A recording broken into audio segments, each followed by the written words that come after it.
Une fois encore, le Barça est sauvé par les enfants et les femmes. Comme le disait une certaine personne. En tout cas, le Barça est très bien positionné, ok? Une fois encore, et c'est grâce aux enfants et aux femmes. On doit se rendre compte que en 4 années, par exemple, c'est la troisième fois en 4 années que l'on puisse obtenir le titre de Golden Boy. C'est pas pour rien qu'on produit les meilleurs jeunes, c'est parce qu'on a la meilleure école de formation, ok? Donc Pedri l'avait gagné, Gavi, ensuite Bellingham est venu foutre du n'importe quoi. Et cette fois-ci, c'est Yamal qui l'emporte. Donc 3 fois sur 4, bravo. C'est le seul club qui fait ce genre de performance. Pour les femmes, ben, le Barça féminin a remporté une fois encore ce trophée. Déjà qu'on avait remporté la saison dernière, on a encore remporté cette fois-ci. Et Aitana a été nommée, a obtenu le ballon d'or. C'est largement mérité, il faut le dire, c'est largement mérité. On a la meilleure équipe en Europe depuis un certain bout de temps. La seule frustration, c'est de ne pas voir Jonathan Giraldez remporter ce trophée. Vraiment, si vous pensez que le Barça de Flick est impressionnant, alors vous n'avez pas vu le Barça de Giraldez. Malheureusement, il a quitté l'équipe féminine et c'est un autre coach. Mais cette équipe marche sur tout le monde. Les scores sont toujours, ce sont des scores fleuves. Je me souviens que la saison dernière et celle d'avant, on avait fait...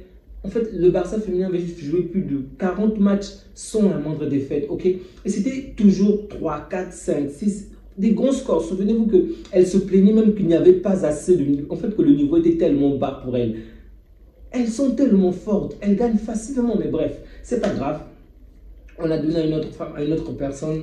Ok, je dis ça va. Mais vraiment, je suis ravi parce que Yamal a remporté. Bon, on est tous d'accord qu'il n'y avait vraiment pas de suspense. Il est de très loin le meilleur joueur, le meilleur jeune, ok? Et il est également dans le top 10 des ballons d'or. Pour vous dire de quelle manière ce joueur est tellement fort.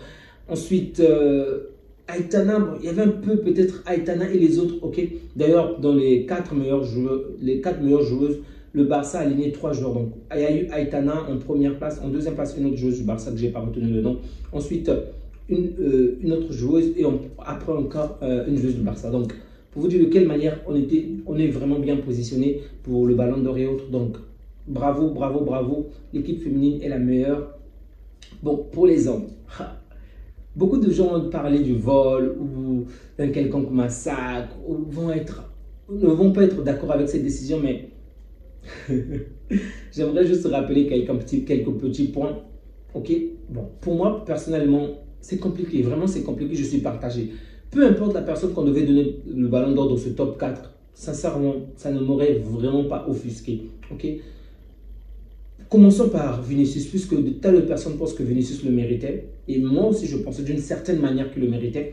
Mais bon, pourquoi Vinicius ne l'a pas obtenu? Déjà, il est dans un club avec 3 personnes qui sont dans le top 4 des ballons d'or. Ça, c'est déjà un problème. Souvenez-vous qu'avec Haaland ou encore des années précédentes, ça cause déjà un problème dans la mesure où les votes se partagent. Parce que lorsqu'on va par exemple donner un certain nombre de journalistes, même les journalistes pro-madrilènes ne vont pas forcément voter pour toi. Certains vont voter Bellingham, qui a d'ailleurs fait de meilleures performances que Vinicius, rappelons-le. Il est meilleur buteur, meilleur passeur que Vinicius dans l'ensemble de la saison. Ce qui n'est pas normal parce que Vinicius est un attaquant, Bellingham est un milieu de terrain. De base, c'est à l'attaquant d'avoir plus de performances qu'au milieu du terrain. Vous pouvez dire qu'en début de saison, oui, Bellingham a vraiment explosé, tandis que Vinicius avait un petit problème de santé, ok?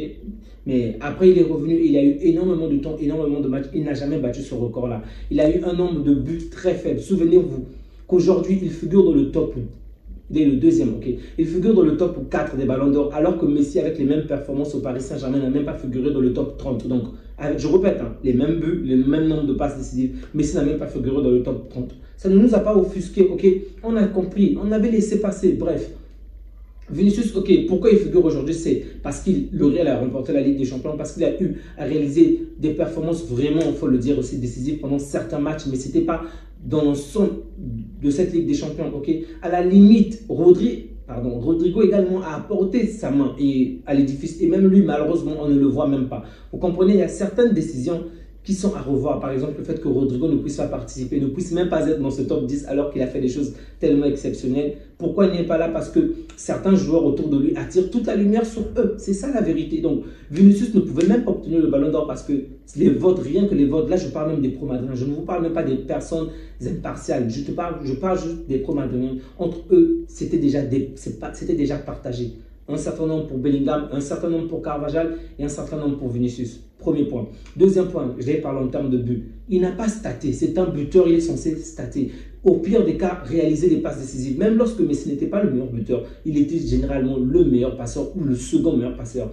Ce n'est pas le cas avec Vinicius.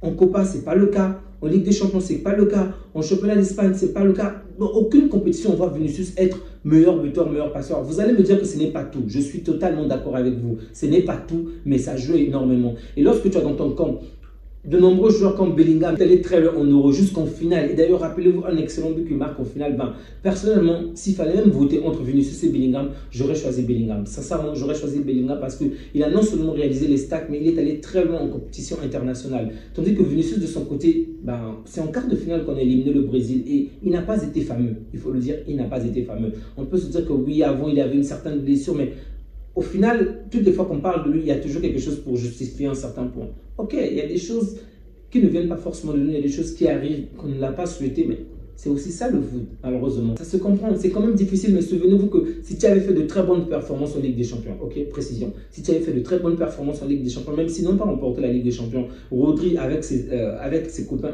espagnols sont allés jusqu'à remporter l'Euro et il a été nommé homme du match, meilleur joueur de l'Euro. Donc, ça peut se justifier, ça peut se justifier. Pour moi, il n'y a aucun vol, ok? C'est juste que le niveau est bas.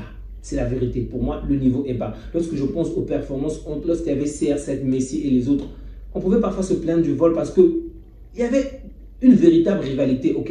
Des Ribéry d'un côté, de l'autre, d'autres, Messi, Cristiano, il y avait une véritable rivalité. Mais aujourd'hui, les meilleurs sont dans les vingtaines. Et c'est même honteux d'une certaine manière parce que on parle le meilleur joueur, ok, aujourd'hui. Souvenez-vous qu'avec Messi, lorsqu'il était nommé homme, lorsqu'il remportait le ballon d'or, il était généralement le meilleur buteur, ok. À la limite, il pouvait se battre avec Cristiano qui était là dans la place. Mais aujourd'hui, on donne par exemple le meilleur buteur. Bon, on va dire que ce Rodri, c'est un milieu, on ne va même pas le compter. Si c'était Vinicius, quoi, avec une quinzaine de buts, alors que de l'autre côté, tu as Mbappé et Ken qui ont marqué plus d'une cinquantaine de buts. C'est dégueulasse. C'est un attaquant. Je répète encore. Un défenseur ou un milieu du terrain, je ne vais même pas tenir compte des buts. Mais tu es un attaquant quand même.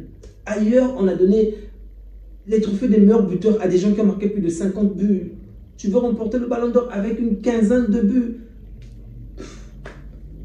Pour moi, ça ne me choque pas. Vraiment, ça ne me choque pas. À la limite, j'aurais choisi Bellingham. En toute sincérité. J'ai beau être barcelonais, mais j'aurais choisi Bellingham. Mais bon, Vinicius l'a remporté.